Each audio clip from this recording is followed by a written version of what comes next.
በል ተናገር አሉኝ። እንዴት ነው ሚረዳህ አሉኝ። ልናገር አፌን ሞልቼ የመጣውን ከአባቶቼ ያንን እዚህ ቤት ይሠራል አልፎ ሚያድንኛል የተጻፈውን ሳምን እስኪ በል ተናገር እንዴት ነው አቤት የመጣውን ከአባቶቼ ያንም አሁንም ይሠራ አልፎ ሚያድነኝ የተጻፈው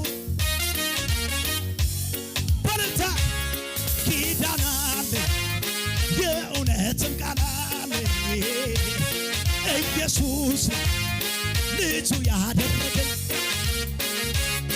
መመኪያዬ የእውነትም ተስፋዬ እሱ ላይ ነው